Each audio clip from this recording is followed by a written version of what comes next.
साथियों नमस्कार, बहुत बहुत स्वागत है आप सभी का द सरकारी जॉब में। बीपीएससी ने तमाम सारे सब्जेक्ट का जो है अलग-अलग क्लासों का मेरिट जारी कर दिया है और इस मेरिट जारी होने के बाद तमाम सारे जो भाई-बहन हैं, उनका लगातार मैसेज, कमेंट आ रहा है कि सर सप्लीमेंट्री रिजल्ट को लेकर बात किया जाए। क्योंकि बीपीएससी जो है रिजल्ट जारी किया है उसमें कट ऑफ बहुत हाई गया है और बहुत सारे ऐसे अभ्यर्थी हैं कि अच्छे-अच्छे मार्क्स लाने के बावजूद भी वे बाहर हो गए हैं। दूसरी रीज़न ये है कि चूँकि मल्टीपल रिज़ल्ट जारी किया गया है, एक अभ्यर्थी का कई जगहों पर रिज़ल्ट दिया गया है, तो इस केस में वह अभ्यर्थी किसी एक ही जगह पर अपना जॉइनिंग कर पाएगा, तो बाकी जो जगह है वो खाली हो जाएँगे, सीट वैकेंट रह जाएँगी।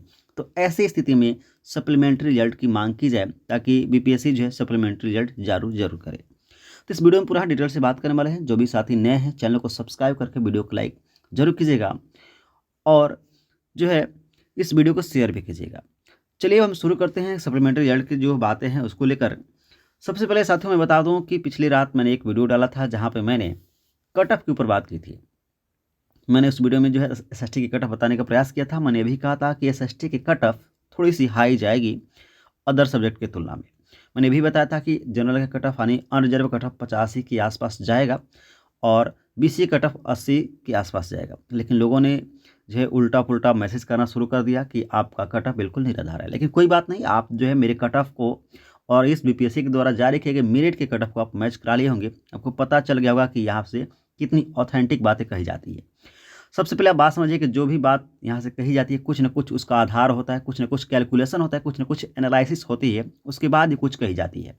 ऐसे कुछ भी नहीं कहा जाता। तो चलिए सबसे पहले हम बात करते हैं अब जो है सप्लीमेंट्री रिजल्ट को लेकर। साथियों समझिए कि अभी जो है सप्लीमेंट्री रिजल्ट को लेकर बहुत सारी बातें होनी है, इसके बाद सप्लीमेंट्री रिजल्ट जारी किया जाएगा।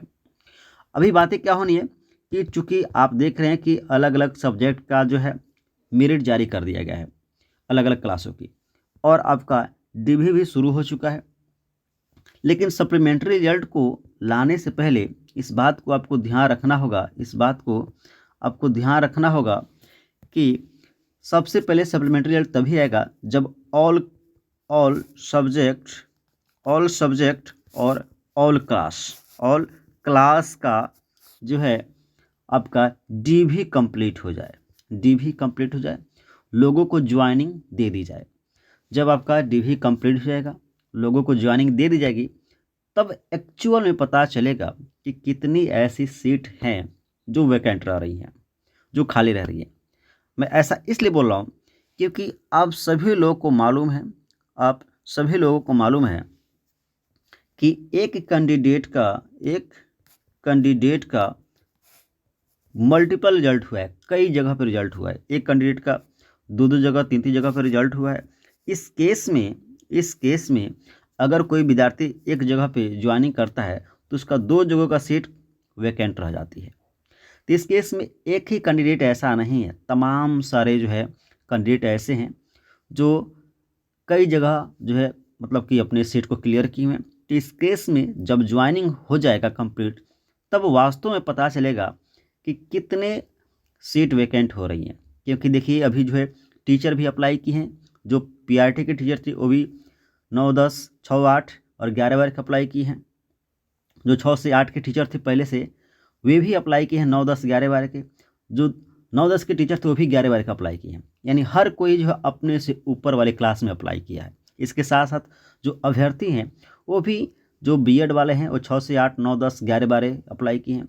जो डीएलएड वाले थे वो भी जो है पीआरटी और 6, 8 की तैयारी मतलब कि अप्लाई किए थे। और बहुत सारे जो पढ़ने वाले अभ्यर्थी हैं वो एक जगह नहीं बल्कि कई जगह मेरिट निकाले हैं। और समझिए जिसका अगर जो कोई व्यक्ति कक्षा 6 से 8 का फॉर्म डाला था, 9, 10 डाला था और 11 डाला था, और अगर वह अभ्यर्थी अगर 9, 10 का निकाल लिया है मतलब कि इसका मेरिट बन रहा है, तो उसी का 11, 12 भी बना हुआ है, उसी का 6 to 8 बना हुआ है। ये मैक्सिमम चांस हुआ है क्योंकि मैंने इस पर बाकायदे इसको एनालाइज किया था, ठीक ना।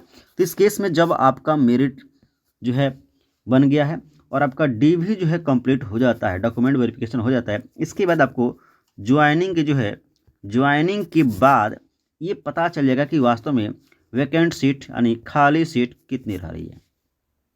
और ये ऐसा अनुमान है कि लगभग जो खाली सीटें होंगी ये लगभग हर एक जो है सब्जेक्ट में 1000 से 1200 के आसपास सीटें खाली रहेंगी, इससे ज़्यादा नहीं होंगी। लगभग 1000 से 1200 के आसपास सीटें खाली होंगी, ठीक ना। तो इस केस में मान के चलिए कि लगभग आप इसी से आप अंदाज़ा लगा लीजिए, कैलकुलेट कर लीजिए कि कितनी सीटें खाली हो सकती हैं। और ये जो है आपका मान के चलिए कि डीवी कब होगा, तो डीवी चूँकि शुरू हो चुकी है और ये मैक्सिमम 15 जनवरी के आसपास जाने की उम्मीद है। 15 जनवरी के आसपास जाने की उम्मीद है डीवी। इसके अलावा जो आपका लास्ट ज्वाइनिंग की बात आएगी, तो ज्वाइनिंग ये फरवरी तक जो है कंप्लीट हो जाना चाहिए। फरवरी तक ज्वाइनिंग जो है कंप्लीट हो जाना चाहिए और फिर फरवरी में हो सकता है कि आपकी जो है सप्लीमेंट्री रिजल्ट जारी कर दी जाए। लेकिन इस बात को आप ध्यान रखिएगा कि सप्लीमेंट्री रिजल्ट जारी करने के लिए बीपीएससी बाध्य नहीं है, क्योंकि बीपीएससी ने पहले ही बोल रखा है कि हम सप्लीमेंट्री रिजल्ट जारी करने के लिए हमारे हाथ में नहीं है। ये विभाग का काम है, शिक्षा विभाग का काम है कि अगर वह चाहती है कि सप्लीमेंट्री रिजल्ट जारी किया जाए तभी सप्लीमेंट्री रिजल्ट जारी किया जाएगा, अन्यथा जारी नहीं किया जाएगा। तो इस बात को आप ध्यान रखिएगा कि सप्लीमेंट्री रिजल्ट को लेकर जो है अगर विभाग चाहेगी तभी सप्लीमेंट्री रिजल्ट जारी किया जाएगा, और कितनी जो सप्लीमेंट्री रिजल्ट जारी किया जाएगा, कितनी सीटों पर, ये भी कोई कंफर्म नहीं है, क्योंकि जब वास्तव में डीवी हो जाएगा तभी पता चल पाएगा। मैंने भी जो 1200 बताया ये भी एक अनुमान है, गलत भी हो सकता है, ये मैंने 100% फिक्स बातें नहीं बोली है। इस बात को आप ध्यान रखिएगा। अब दूसरी बात कि जिन लोगों का जो है सिलेक्शन हो गया है, मतलब कि मेरिट में नाम आ गया, वो लोगों को बहुत बहुत कंग्रेचुलेसन। आप जो है अपनी लाइफ को आप अच्छे से एंजॉय कीजिए, अच्छे से आप बच्चों को पढ़ाइए, एक जो है अच्छा वातावरण का निर्माण कीजिए। और जिन लोगों का नहीं हुआ है, जो लोग इतनी अथक परिश्रम किए हैं इसके बावजूद भी नहीं हुआ, भाई आपको थकना नहीं है, आपको जो है बिल्कुल धैर्य से काम लेना है। क्योंकि बिहार में देखिए, बिहार का जो खून है बहुत उर्वरक वाला है, मतलब कि बहुत सादगी होती है। और ऐसे में आप मानते हैं कि देखिए बिना हर चीज़ में कहीं ना कहीं आपको असफलता मिलती है, बिना असफलता के सफलता मिल ही नहीं सकती है। कोई होता है कि एक ही बार में सफलता मिल जाए, वो अच्छी बात है, लेकिन अगर आप असफल होते हैं तो इसका मतलब ये नहीं कि आप फेल हो रहे हैं, इसका मतलब कि आप कुछ ना कुछ सीख रहे हैं। और यही आप जब सीख रहे हैं धीरे धीरे करके, तो एक ना एक दिन आपको सफलता मिलेगी। आप इस बात को ध्यान रखिए, आप बिल्कुल लगे रहिए, इस बार नहीं तो अगली बार जरूर होगा, इस बात को ध्यान रखिएगा और लगे रहिए, बिल्कुल जो है आप सभी लोगों का होगा, ठीक ना। और सप्लीमेंट्री रिजल्ट आती है तो बिल्कुल हो सकता है कि अगर आती है तो उसमें ज़्यादा तो कट ऑफ डाउन नहीं जाएगा, इस बात को ध्यान रखिएगा। मुश्किल से 1 नंबर तक डाउन जाएगा, इतना ही जो है कट ऑफ डाउन जाएगा, हर एक सब्जेक्ट में 1 नंबर, और उतना ही सीटों पे हो जाएगी, ठीक है। तो बाकी जो आपके मन में डाउट है बिल्कुल आप कमेंट कीजिएगा, और आप जो है पूछ सकते हैं कि सर मुझे ये दिक्कत है, मैं उस पर जो है आपके कमेंट का रिप्लाई देने का प्रयास करूँगा। और चलिए, वीडियो को लाइक, चैनल को सब्सक्राइब जरूर कीजिएगा जो लोग नए हैं, और मिलते हैं किसी और वीडियो में, तब तक के लिए धन्यवाद।